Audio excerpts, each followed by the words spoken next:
बिस्मिल्लाहिर्रहमानिर्रहीम। मैं हूं हाफिज़ एहसान अहमद और मैं आपके साथ हूं एनालिस्ट बाइट में। इस वक्त पाकिस्तान के अंदर एक चीज़ जो होने जा रही है वो पाकिस्तान के जनरल इलेक्शन है जो 2024 के अंदर होंगे, और जिसके ऊपर सुप्रीम कोर्ट ऑफ पाकिस्तान ने एक ऑर्डर भी पास किया है। और वो ऑर्डर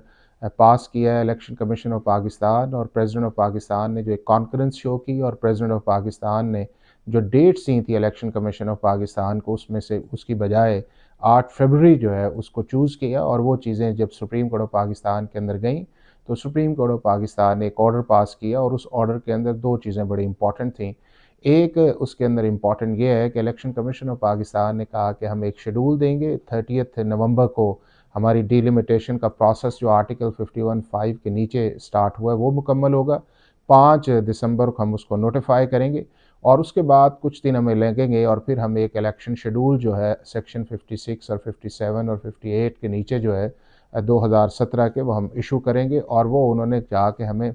56 से 58 दिन चाहिए, और वो सारे दिन अगर किए जाएं तो फिर 8 फरवरी जो है वो डेट बनती है, और इस मुल्क के अंदर 8 फरवरी 2024 को इलेक्शन होने जा रहे हैं।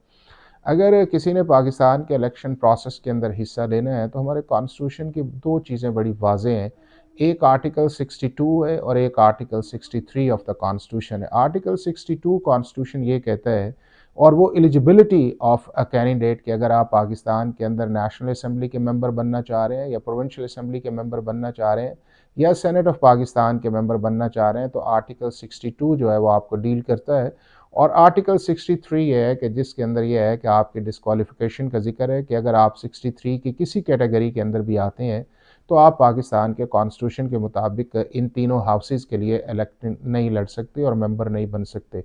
आर्टिकल 62 जो है प्राइमरीली, चूँकि आजकल हमारी नेशनल असम्बली और प्रोविंशियल असम्बलीज़ के इलेक्शन होने जा रहे हैं, तो 62 जो है वो बड़ा इंपॉर्टेंट है। और 62 जो है वो बुनियादी तौर पे ये है कि अगर आपने पाकिस्तान के इलेक्टरल प्रोसेस के अंदर जाना है तो आपकी उम्र 25 साल जो है वो मिनिमम एक रिक्वायरमेंट है। और अगर आपने पाकिस्तान के अंदर इलेक्शन के लिए वोट डालना है तो आपकी एज की रिक्वायरमेंट जो है वो 18 साल है। अब 62 के और भी बहुत सारी कंडीशन हैं, जिसके अंदर ये है कि आपको साउंड माइंड होना चाहिए, आपको रेटिजियस होना चाहिए, आपका करेक्टर जो है वो अच्छा हो, आप किसी जगह डिसक्वालीफाई जो है किसी सर्विस से टर्मिनेट ना हुए हों, आप कंपल्सरी किसी जगह से रिटायर्ड हो। ये 62 और 63 की बहुत सारी किसी जगह से आपको कन्विक्शन ना हुई हो, और फिर ये है कि कोर्ट ऑफ लॉ से जो है वो आपका कोई सज़ा जो है वो ना हुई हो। तो ये 62 63 प्राइमरीली जो है वो डील करता है क्वालिफिकेशन और डिसक्वालिफिकेशन के अंदर। अब चूँकि पाकिस्तान के अंदर इलेक्टोरल प्रोसेस जिस तरह मैंने आगे इशारा किया वो जा रहा है, और उसके अंदर हमारा जो इस वक्त सेंट्रिक पॉइंट बना हुआ है कि क्या इस वक्त पाकिस्तान के लीडर्स जो हैं, जो इस वक्त मेन पॉलिटिकल पार्टीज़ हैं, और उसमें सबसे इम्पॉर्टेंट जो है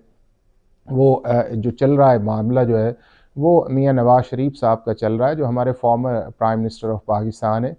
क्या वो पाकिस्तान की इलेक्टोरल प्रोसेस या पाकिस्तान का जो है पॉलिटिकल पार्टी के हेड बन सकते हैं या नहीं है? तो ये चीज़ें आजकल जो हैं वो बड़ी इम्पॉर्टेंटली डिस्कस भी की जा रही हैं, और इनका पाकिस्तान की फ्यूचर पॉलिटिक्स से बड़ा ताल्लुक भी है। जिस तरह मैंने कहा कि पाकिस्तान के जो कॉन्स्टिट्यूशन उसके 62 63 बड़ा वाज़ेह है, और 62 का अगर ज़िक्र किया जाए तो उसके लिए इम्पॉर्टेंट ये है कि 2016 के अंदर इस मुल्क के अंदर एक पनामा स्कैंडल आया, और उस पनामा स्कैंडल के बाद जो है कुछ चीज़ें इस मुल्क की पॉलिटिकली जो है वो आगे बढ़ी, और अल्टीमेटली मामला जो है वो सुप्रीम कोर्ट ऑफ पाकिस्तान के अंदर नवंबर 2016 के अंदर गया। सुप्रीम कोर्ट ऑफ पाकिस्तान ने इसके ऊपर लेंथी हेयरिंग्स की। हेयरिंग्स करने के बाद एक फ़ैसला आया, पहला फ़ैसला आया अप्रैल के अंदर आया, और ये 3-2 से आया, और 3-2 से ये कहा गया कि मियाँ साहब जो हैं उनको जो मेजॉरिटी जजमेंट थी कि इस फर्दर इन्वेस्टिगेशन की ज़रूरत है, और दो जो उसमें जज साहब थे उन्होंने कहा कि नहीं, मियाँ साहब को डिस्क्वालीफाई कर दिया जाए। उसके बाद जब एक जॉइंट इन्वेस्टिगेशन मुख्तलिफ इदारों की बनी, और इन इदारों के बनने के बाद फिर 1 जुलाई के अंदर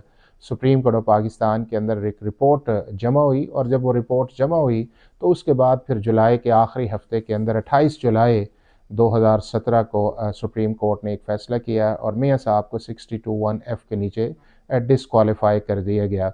और उसके बाद नैब को ये डायरेक्शन दी गई कि आप इन्वेस्टिगेशंस के बाद रेफरेंसेस जो हैं वो 3 रेफरेंसेस जो फ़ाइल किए गए, उनमें एक अल अज़ीज़िया था, एक एवन फील्ड का था, और तीसरा जो था फ्लैगशिप इन्वेस्टमेंट थी।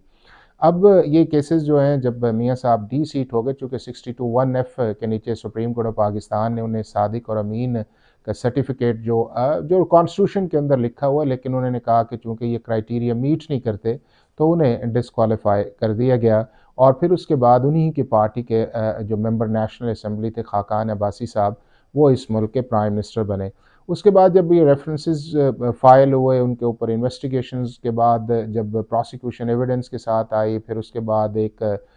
सारा प्रोसेस होने के बाद नैब ने पहले 2 रेफरेंसेस का फ़ैसला किया और फिर तीसरे का फ़ैसला आया। एक जो पहले फ़ैसला आया वो आया एवनफ़ील्ड का आया, जिसके अंदर मियाँ साहब को जो है वो 10 साल की सज़ा दी गई। और उसके बाद दिसंबर के अंदर एक और फ़ैसला आया जिसके अंदर अल-अज़ीज़िया का था कि मियाँ साहब को उसके अंदर 7 साल की सज़ा दी गई और 10 साल के लिए डिस्क्वालीफाई किया गया। और उससे पहले जब एवनफ़ील्ड का आया तो मियाँ साहब को फ्लैगशिप केस के अंदर जो है वो एक्विट कर दिया गया और उसके साथ दोनों केसेस के अंदर जो थे वो बिलियंस ऑफ रुपीज़ के फ़ाइन्स भी पड़े। अब पाकिस्तान का लॉ ये कहता है कि अगर कोई शख्स कॉन्विक्टेड हो जाए तो वो फिर पाकिस्तान के इलेक्टोरल प्रोसेस के अंदर या पाकिस्तान की किसी पॉलिटिकल पार्टी का हेड नहीं हो सकता। तो ये एक और भी जजमेंट 2018 के अंदर आई, जिसके अंदर ये कहा गया कि जितनी देर तक कोर्ट ऑफ लॉ का डिक्लेरेशन मौजूद है उतनी देर तक वो शख्स जो है वो डिस्क्वालीफाई हो तसव्वुर किया जाएगा under article 62 of the constitution. 62 के अंदर जो है वो कोई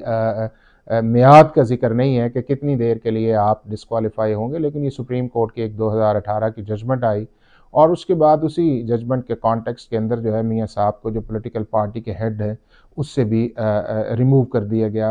इलेक्शन कमीशन ऑफ पाकिस्तान की जो एक कंडीशन थी। उसके बाद मियाँ साहब जो हैं वो जेल के अंदर चले गए और जेल में जाने के बाद जो है फिर उनकी तबीयत 2019 में ख़राब हुई। और जब हुई तो उसके बाद पहले चूँकि एक एवनफ़ील्ड के अंदर उनकी सज़ा सस्पेंड थी, लेकिन अल-अज़ीज़िया के अंदर नहीं थी। तो फिर ये जो आपका एक बेल ली जाती है कोर्ट्स के अंदर कि अगर आपकी हेल्थ ठीक नहीं है या आपकी कंडीशन उस लेवल की हैं कि जिससे आप जो है बहुत मुश्किल है आपका सर्वाइव होना, तो फिर कोर्ट्स इन चीज़ को कंसिडर करती है। But extra ordinary Lahore high court ने एक फ़ैसला दिया और मियाँ साहब को इजाज़त दी। फिर उसी बेस के ऊपर इस्लामाबाद हाई कोर्ट ने एक फ़ैसला किया और 2019 में मियाँ साहब बाहर चले गए। अब जो असल चीज़ जो है कि वो इस प्रोसेस के कॉन्टेक्स्ट के अंदर ये है कि क्या पाकिस्तान के अंदर एक कॉन्विक्टेड शख्स जो है वो मुल्क का प्राइम मिनिस्टर या उससे पहले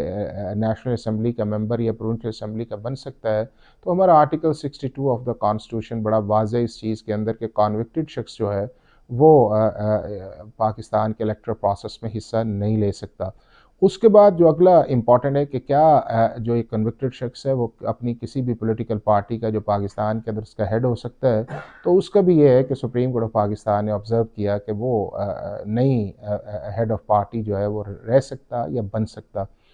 अब 2023 के अंदर मियाँ साहब जो हैं वो वापस आए हैं इस मुल्क के अंदर और इस्लामाबाद हाई कोर्ट से उन्हें एक प्रोटेक्टिव बेल मिली और उसकी भी बुनियादी जो चीज़ थी वो ये थी कि हमारे नायब ने वहाँ के ऊपर कहा कि हमें इनकी प्रोटेक्टिव बेल पे कोई एतराज़ नहीं है। इसी तरह उनके जो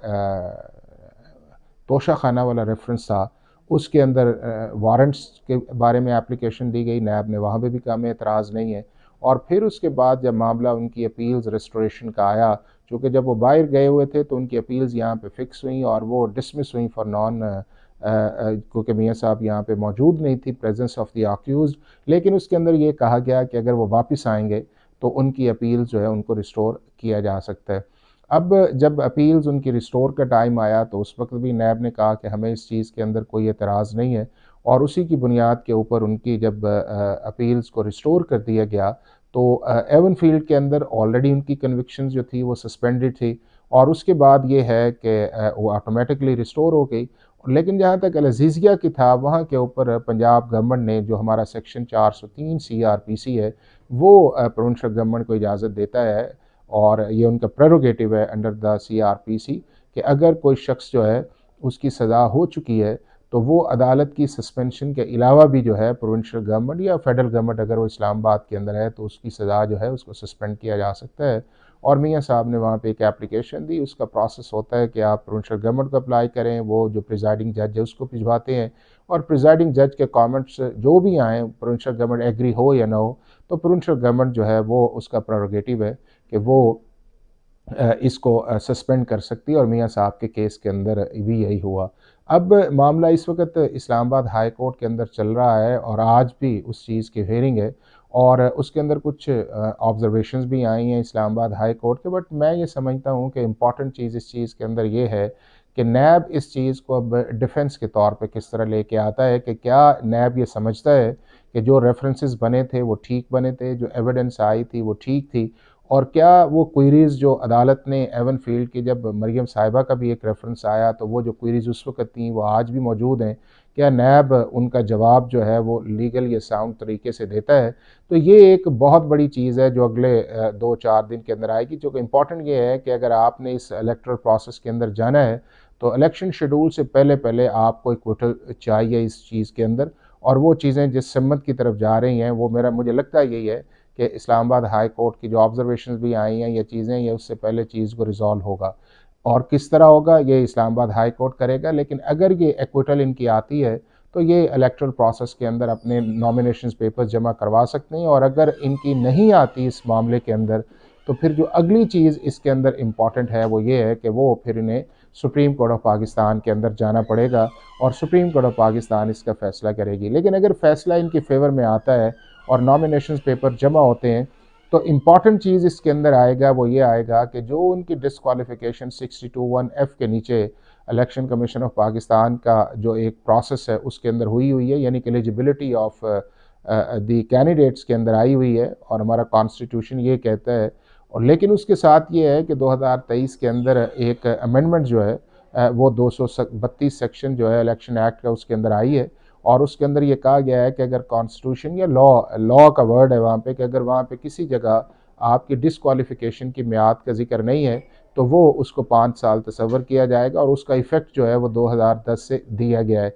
लेकिन जो बुनियादी चीज़ ये है कि अगर नॉमिनेशंस पेपर जमा होंगे तो मामला हाई कोर्ट से होता हुआ डेफिनेटली दूसरी साइड एतराज़ करेगी और इंटरप्रटेशन का मामला, और ये मामला सुप्रीम कोर्ट ऑफ पाकिस्तान के अंदर जाएगा और सुप्रीम कोर्ट ऑफ पाकिस्तान से फैसला करेगा कि क्या वो पॉइंट्स जो हैं कि जो सुप्रीम कोर्ट ऑफ पाकिस्तान की जजमेंट है उसको जो 2023 के अंदर एक अमेंडमेंट आई है उससे नलिफाई किया जा सकता है नहीं है, उसका रिट्रोस्पेक्टिव इफेक्ट दिया जा सकता है कि नहीं है, कि क्या मियाँ साहब जो हैं वो 2017 का जो बेनिफिट है वो ले सकती हैं या नहीं है। तो ये सारी चीज़ें मैं समझता हूँ कि सुप्रीम कोर्ट ऑफ पाकिस्तान के अंदर लैंड करेंगी और एक लार्जर बेंच जो है वो उस चीज़ के बनेगा, चूँकि आगे जो जजमेंट्स आई हैं वो 5 मेंबर्स बेंच तक आई हैं इस कॉन्टेक्स्ट के अंदर। तो अगर उस लेवल तक जाएंगे तो ये सारे लीगल चैलेंजेस जो आएंगे, और इन लीगल चैलेंजेस को क्रॉस करने के लिए जो 8 फरवरी की डेट है उससे पहले अगर एक्विटल है तो वो आपकी दिसंबर 10 से पहले होनी चाहिए अगर आप इस प्रोसेस के अंदर आना चाहते हैं। और अगर आप अगला जो फेज़ है वो ये है कि अगर आपका जो सेक्शन 232 की इंटरप्रटेशन है या सुप्रीम कोर्ट की जो ऑब्जर्वेशन है कि कोर्ट ऑफ लॉ का डिक्लेरेशन मौजूद है कि सुप्रीम कोर्ट उसको किस तरह इंटरप्रेट करती है, तो ये सारी चीज़ें सुप्रीम कोर्ट ऑफ पाकिस्तान के अंदर जाएंगी और सुप्रीम कोर्ट ही इसकी अल्टीमेट अथॉरिटी या जुरिसडिक्शन रखती है कि वो इन सारी चीज़ों का फैसला करेगी। तो इन सारी चीज़ों के अंदर बहुत सारे लीगल चैलेंजेस हैं, लेकिन ये सारे चैलेंजेस जो हैं इनका फैसला जो है वो अगली जो इलेक्शन डे का या पोलिंग डे है उससे पहले हो जाएगा।